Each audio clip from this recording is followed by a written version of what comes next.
아름답게 대하는 한 식구로 오늘도 하나님 앞에 예배하게 되어서 너무 감사합니다. 예, 감사하고요. 기독교에는 두 가지 예식이 있습니다. 세례식과 성찬식입니다. 이렇게 1년에 한 번은 성례주를 정하여서 학습, 세례, 성찬식을 하는 이유는 주님께서 직접 제정하신 예식이고요. 또 주님이 오실 때까지 행하라고 하신 예식입니다. 우리 개신교는 두 가지 예식밖에 없습니다. 세례식과 성찬식이죠. 가끔 어떤 분은 세 가지 아니에요. 그래서 뭐가 세 가지입니까? 막 학습식이요. 이렇게 말씀하는데 예, 이해는 되는데 학습, 세례식은 같이 포함되는 거고요. 사실 학습 제도는 한국에만 있는 특별한 제도예요. 세례자들을 좀 준비시키는 의미로 학습 과정을 둔 것이죠. 예전에 초기에 선교사님들이 그냥 예수님만 믿으면 세례를 주다 보니까 전혀 준비가 안 돼 있는 세례 교인들을 보면서 한 가정을 더 만들어야 되겠다 그래서 학습식을 만든 겁니다. 학습은 세례를 준비하는 의미고요. 그 세례식만 있는 것이죠. 그리고 성찬식입니다. 그래서 오늘은 좀 특별히 이 성례를 통한 하나님의 은혜를 우리가 좀 누리기를 원하고 또 주님께서 성령을 이 자리에 임재해 주셔서 성례를 통하여 보이는 말씀으로 저희 여러분들에게 은혜 주시기를 원하세요. 우리가 은혜의 방편 세 가지를 늘 생각합니다. 하나는 말씀이 은혜의 방편 첫 번째요. 두 번째가 기도가 은혜의 방편이지요. 그리고 마지막 세 번째가 성례입니다. 근데 여러분 말씀과 기도의 은혜의 방편은 보이지 않는 것이에요. 그런데 유일하게 은혜의 방편이 성례는 보이는 예전을 통해서 주시는 은혜라는 것입니다. 어떻게 보면 주님이 우리를 너무 잘 아셔서 우리는 안 보이면 잘 잊어버리는 그런 속성이 있는 것을 아시고 보이는 것을 통해서 우리에게 은혜 주시려고 성례를 명하신 것이지요.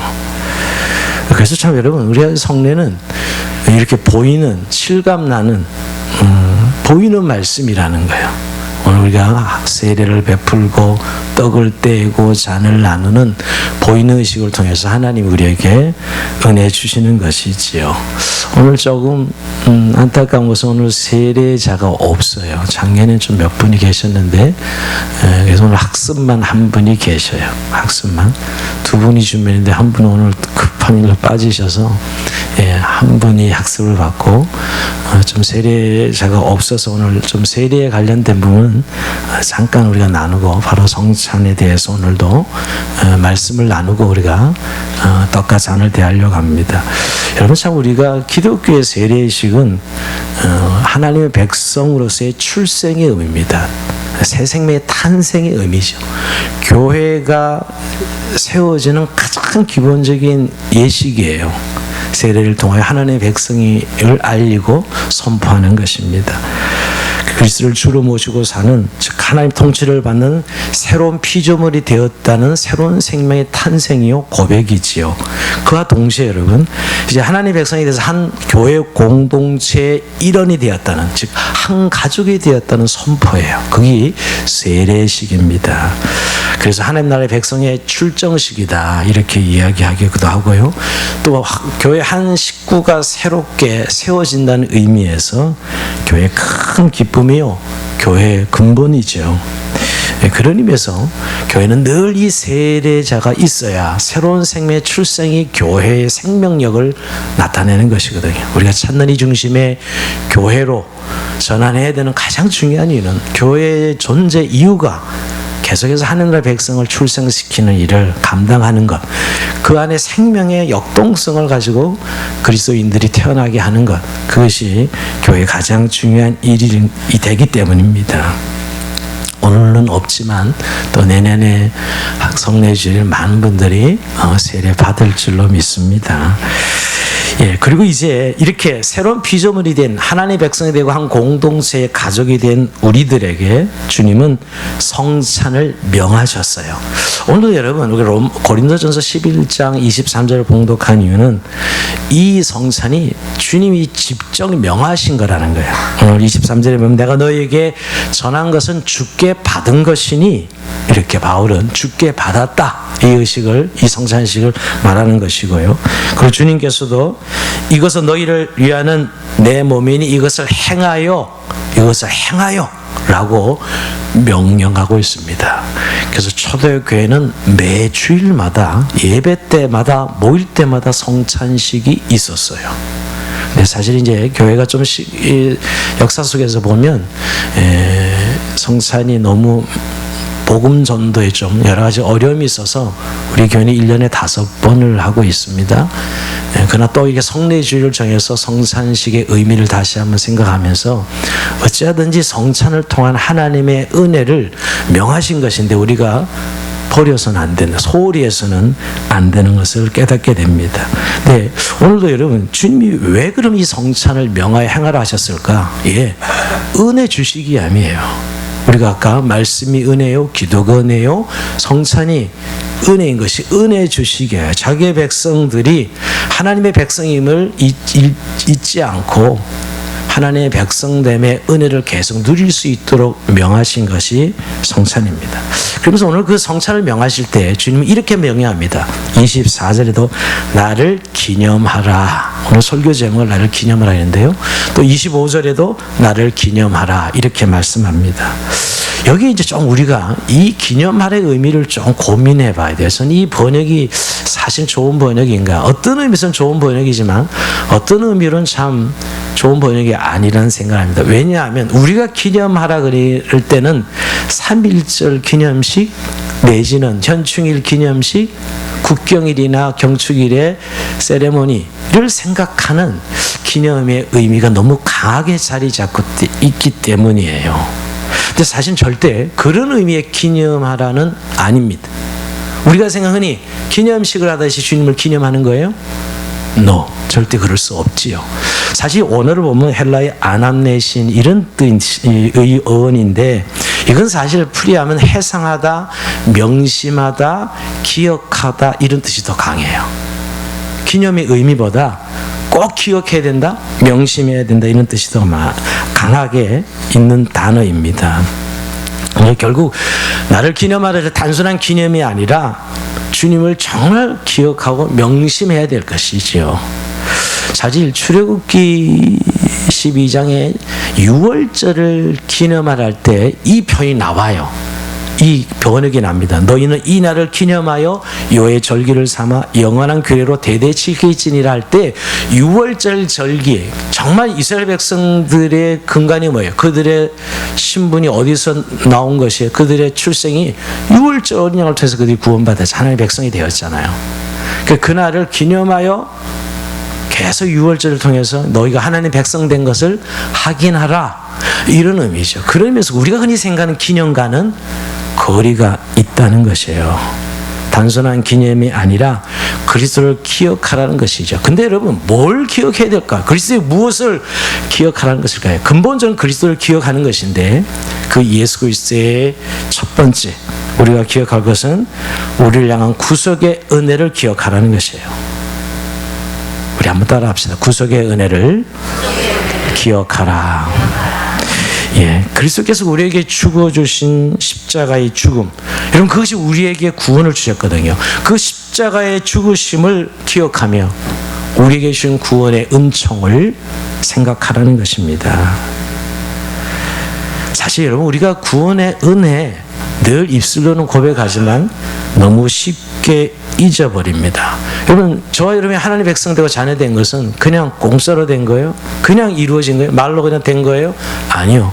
하나님의 아들이 이 땅에 오셔서 고난받을 십자가의 죽으심으로 우리에게 준 생명이에요. 그 대가, 죽음의 대가를 지불하고 우리에게 준 은혜라고요. 근데 별로 지금 감동이 없고 감격이 없는 분들이 많죠. 예, 이해는 돼요. 왜냐하면 우리가 너무 값어치 있는 것은 사실 그 값어치를 잘 못 느껴요.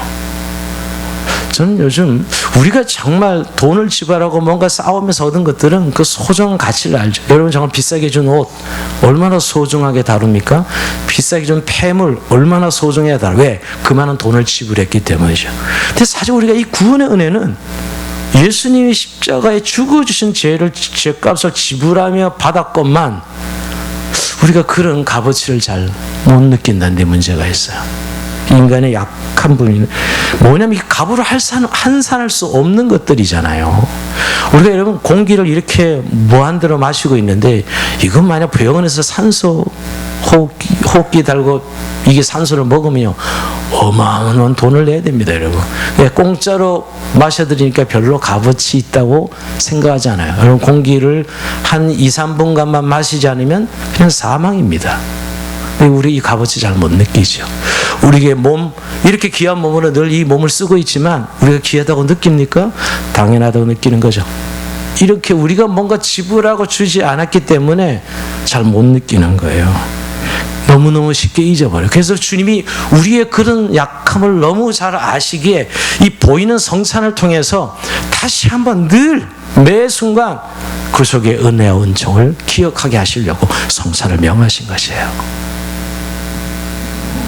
여러분 누군가 나를 위해서 정말 죽어주고 누군가 나 때문에 사고로 인하여 죽었다면 평생 그 사람 은혜를 잊지 못하고 여러분 어떻게 보면 그 사람의 노예가 돼서 살 겁니다. 나 때문에 저 사람이 죽었어.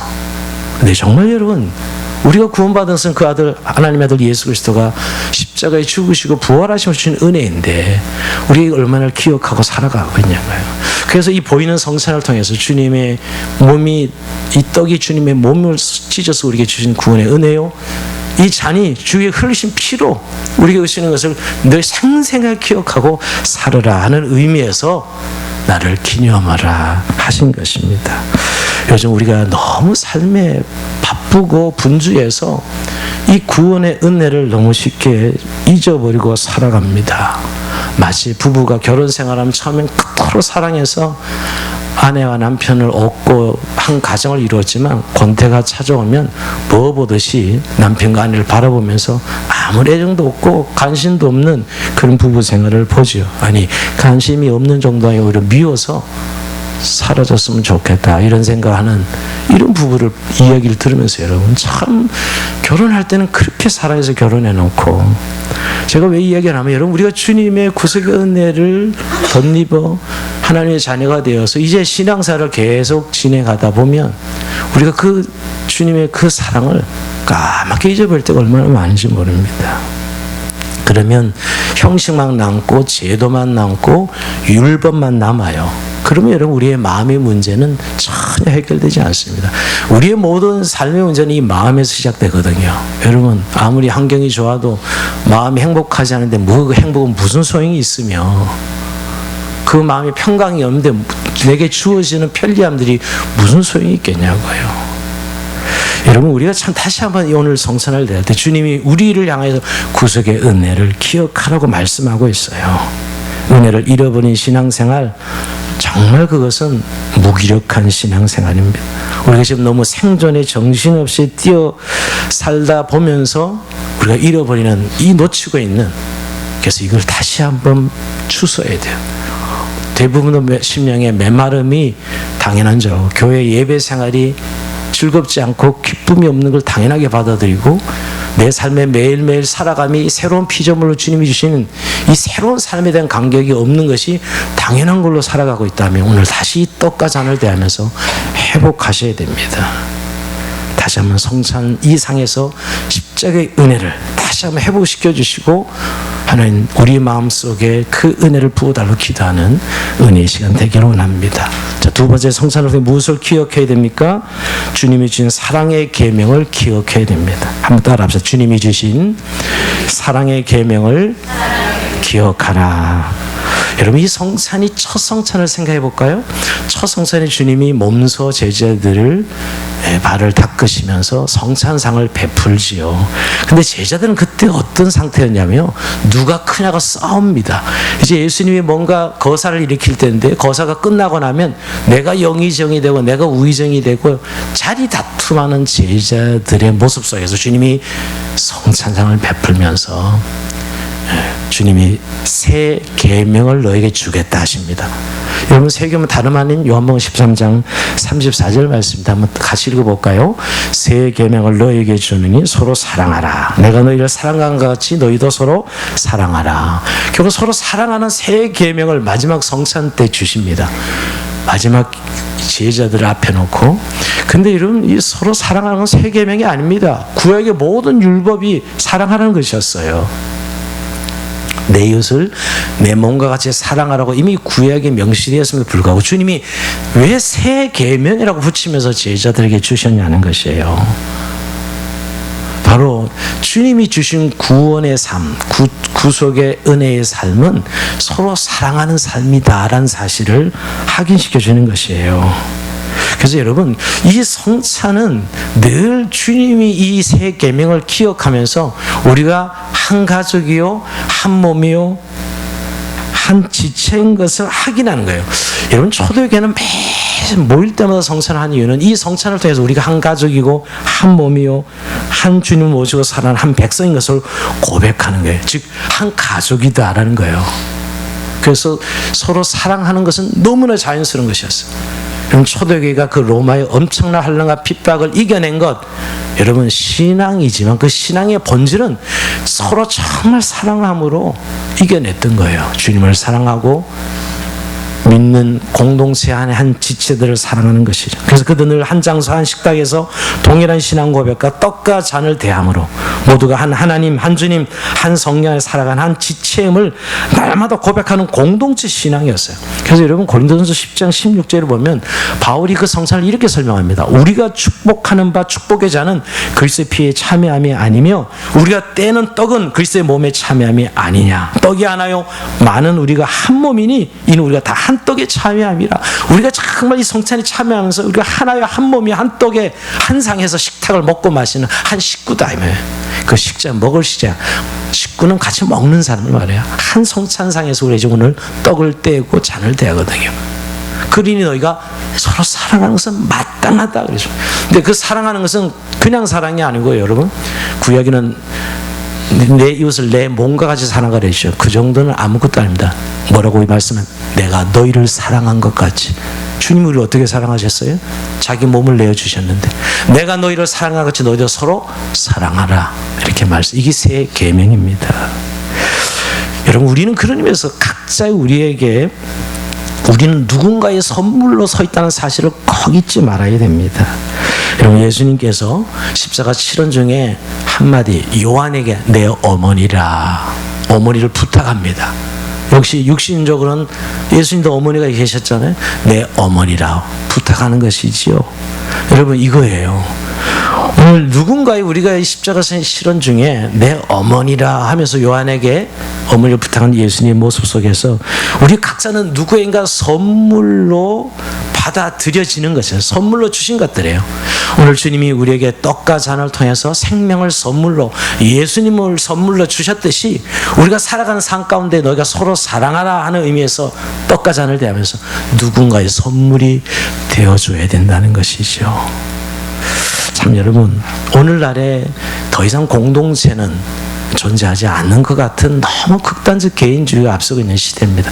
교회도 과연 이 공동체라고 말할 수 있을까?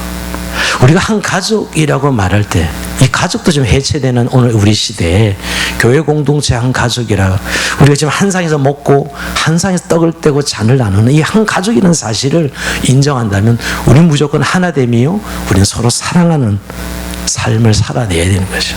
이 성찬의 두 번째 기억하는 것은 너희가 한 가족인 것을 확인하고 서로 사랑해야 된다. 너희는 사랑의 관계다.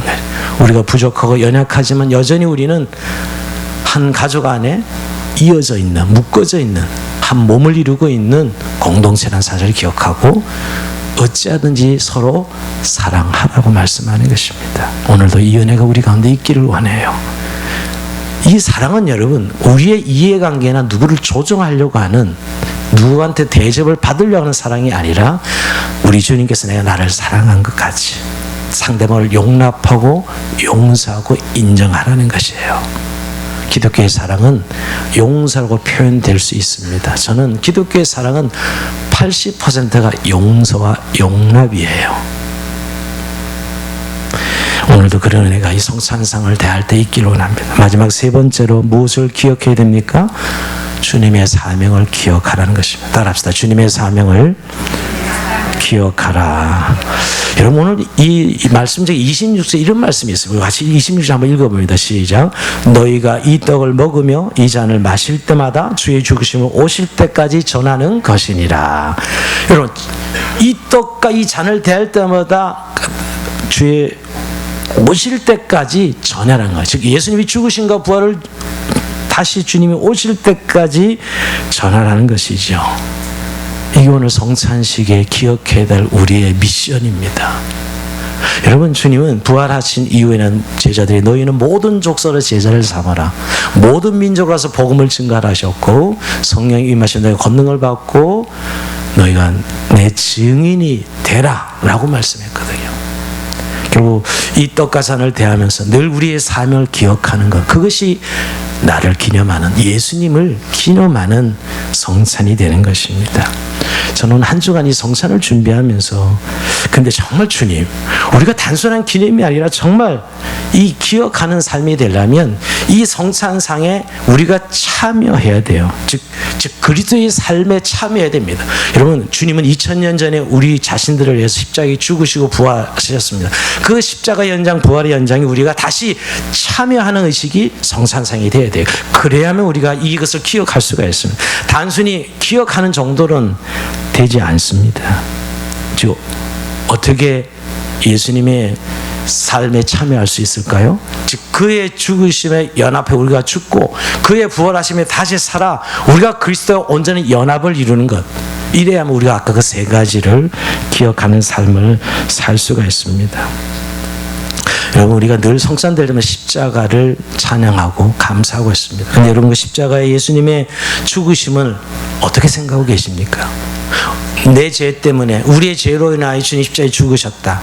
우리의 죄를 십자가에서 다 주님이 죄값을 지불해 주셨다. 그래서 우리는 대속의 십자가를 믿습니다. 근데 문제는 여러분, 여기서 끝나면 안 됩니다. 여기서 끝나면 예수님과 연합하여 삶을 살 수 없어요. 문제는 여러분, 우리가 십자가를 볼 때 나도 그리스도가 십자가에 죽으실 나도 죽었다는 사실을 믿음으로 고백하고 깨달아야만 돼요. 많은 사람이 내 죄 때문에 예수님 죽으신 것만 알지 예수님이 내 죄에 대하여 죽은 것은 잘 이해를 못해요. 이게 좀 오늘 굉장히 어려운 것 같은데 여러분, 로마서 6장 10절 말씀 같이 읽어봅니다. 시작. 그가 죽으심은 죄에 대하여 단번에 죽으시며 그가 살아계심은 하나님께 대하여 살아계심이니. 이게 뭐냐면 죄 때문에 우리의 죄를 위하여 죽으신 주님이 아니라 거기서 멈추지 않고 죄에 대하여 죽으셨다는 말씀합니다. 뭐냐면 여러분, 예수님이 십자가에 죽으실 때 우리의 옛사람도 함께 죽었다는 것이에요. 그래서 죄에 대하여 죽었다고 표현하고 있는 거예요. 죄 때문에, 죄를 위하여가 아니라 그렇게 표현하고 있는 것이죠. 즉 교리적으로 우리가 늘 배우는 옛사람이 십자가에서 죽었다는 거예요. 언제? 예수님이 십자가에 죽으실 때 나도 십자가에 예수님이 죽으셨듯이 나 옛사람은 죽었다는 것이에요. 근데 여기 육체가 죽었다는 의미 아닙니다. 육체 우리 지금 족보도 살아있잖아요. 또 왜 이렇게 옛사람이 죽었다는 표현을 잘 이해하지 못하냐면 여전히 나 혈기도 있고 죄에 대한 욕망도 있고 내 안에 있거든요. 그러니까 헷갈리는 게 많은 분들이 왜 죽었다는 말이 뭐 의미야, 내 안에 다 있는데 이렇게 생각해서 사람 이 부분을 그냥 광가고 지나갑니다. 여러분, 우리가 그리스도의 십자가에 죽으실 때 우리의 정과 욕심도 죽었어요. 갈라디아서 5장 24절 같이 읽어볼까요? 시작. 그리스도 예수의 사람은 육체와 함께 그 정욕과 탐심을 십자가에 못 박았느니라. 완료형을 표현하고 있어요. 여러분, 이 사실을 믿는 자에게는 이런 십자가의 죽으심을 이렇게 죄에 대해 죽었다는 사람을 믿는 사람은 하나님께 대하여 산자로 사는 삶이 이어질 수 있어요. 여기서 근데 그래서 이 사실을 많은 분들은 느낌으로 그냥 죄를 위하여 주님이 죽어주셨어를 믿어요. 근데 죄에 대해 죽은 것은 안 믿습니다. 왜? 내 느낌은 여전히 죄도 살아있고 혈기도 살아있고 욕망도 살아있는데 어떤 분이 나중에 헷갈리시더 하더라고요. 근데 여러분, 너무너무 안타깝게 이 죄에 대해 죽었다는 사실을 너희의 정과 욕심은 탄식은 이미 십자가에서 주님이 죽을 때 죽었어 라고 선언하는데 이거를 못 믿는 거예요. 이게 믿는 거예요. 여러분, 믿음은 예수님이 나를 구원하신 것만 믿는 게 아니라 뭘 믿으면 예수님이 십자가에 죽으실 때 내 죄도 내 옛사람도 죽고 그리고 예수님이 사실 때 나도 하나님께 내 산 자로 믿는 게 믿음이에요. 맨날 예수님 나 때문에 죽으신 것 초등학교 수준에서 늘 벗어나지 못하니까 늘 죄와의 싸움에서 100점 100패예요. 내가 죽었다 선할 때 더 이상 죄는 나에게 영향을 행사할 수 없어요. 그래서 바울은 이렇게까지 우리에게 명령합니다. 11절 다시 봅니다. 시작. 이와 같이 너희도 너희 자신을 죄에 대한 죽은 자요 그리스도 예수 안에서 하나님께 대하여 살아있는 자로 여길지어다. 믿는 게 이렇게 잘 이해가 안 되니까 여겨라 이렇게 평가했습니다. 너희가 이미 죄에 대한 죽었어. 그리고 하나님께 대해서 산 자로 살아가는 거야. 이걸 믿음으로 받아들여야 되는 것이죠. 왜 이게 중요하냐면 많은 사람이 죄를 노력해서 이기려고 열정으로 이기려고 합니다. 100점 100패입니다. 죄는 노력하고 애를 써서 이겨내는 게 아니에요. 죽었다고 선언해야 이기는 거예요. 자유해지는 거예요. 어떤 분이 이렇게 하면 말장난 같은데요. 그런데 그분은 아직 믿음의 세계를 잘 이해하지 못해서 그래요. 여러분, 바울을 예를 듭니다. 바울 같은 사람은 우리가 성경에 보면 저런 위기, 저런 상황, 저런 고난을 겪으면서 바울은 좌절하지 않습니다. 절망하지 않아요. 낙심하지 않습니다. 어떻게 그럴 수 있을까? 그리고 그 삶을 계속 그렇게 살아갑니다. 바울은 특별한 은혜가 있는 사람이라서 우리는 또 이렇게 해석하죠. 바울의 고백은 바로 예수님의 죽음에 나도 죽었다고 고백함으로 그 삶을 간증해요. 여러분, 누구나 우리는 바울같이 살 수 있는 자들이에요. 말씀을 붙들고 믿으면. 바울도 그렇게 자기 어떤 슈퍼맨을 이야기한 게 아니거든요. 그렇게 죄에 대해 죽은 십자가를 자기가 죽는다고 붙들을 때 그가 그런 좌절과 절망, 그 고난 속에도 여러분 절망하지 않고 주님을 신뢰하며 승리할 수 있었던 것입니다. 그래서 고린도서 15장 30절에 이렇게 그는 간증합니다. 읽어볼까요? 형제들아, 내가 그리스도 예수 우리 주 안에서 가진 바 너희에게 대한 나의 자랑을 두고 단언하노니 나는 날마다 죽노라. 그의 삶의 승리의 비밀이에요. 근데 이 날마다 죽노라니까 오해하지 마세요. 육체의 죽음 아니지요?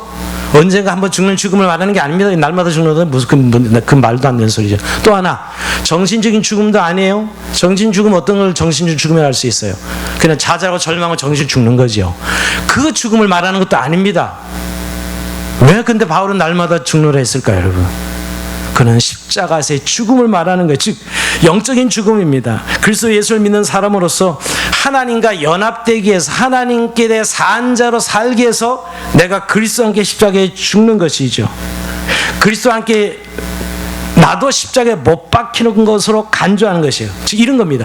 예수님의 죽음과 자기와 일치시키는 거죠. 예수님이 죽을 때 나도 죽었어.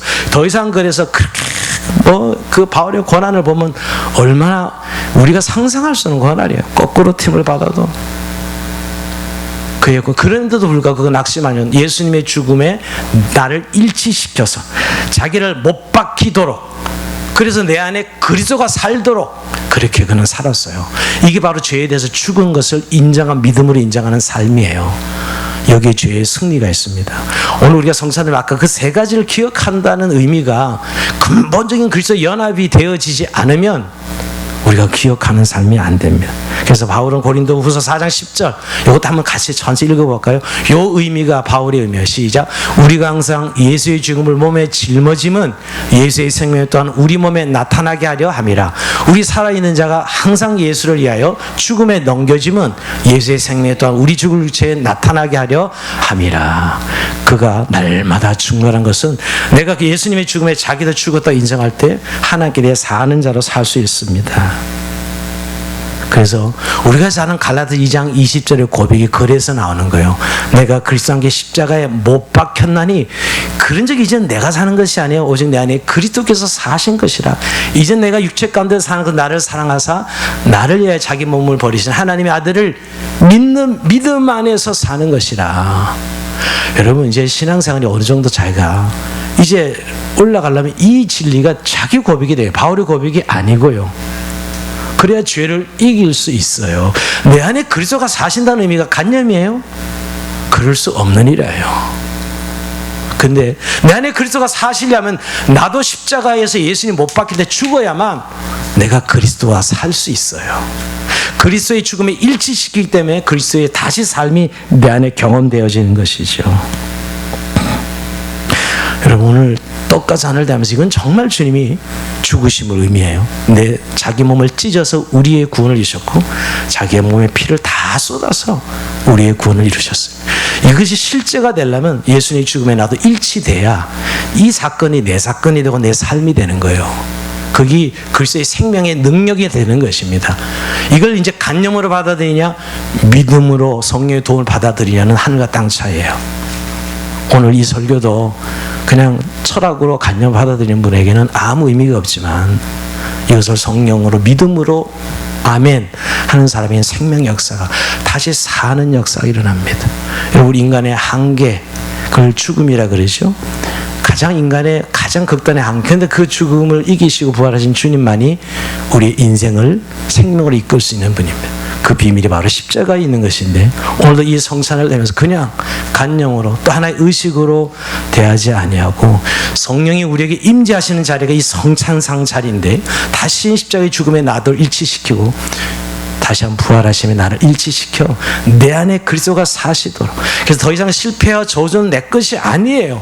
내 안에 뭐 상처는 내 것이 아니에요. 내 가오도 내 것이 아닙니다. 나는 그리스도와 연합된 새로운 피조물이야. 그의 죽으심에 나는 죽고 나는 다시 산 새 생명입니다. 그게 오늘 성찬을 대하는 우리의 중요한 은혜의 자세예요. 그냥 오늘도 또 한 번 있는 성찬식이구나 하고 지나가지 마시고 믿음으로 이 고백, 바울의 이 고백이 나의 고백이 되어서 생명력 있는 신앙으로 다시 그리스도와 함께 사는 신앙으로 거듭나는 저를 삶이 되길 주의 이름으로 축원드립니다. 아멘. 우리 이 시간 잠깐 학습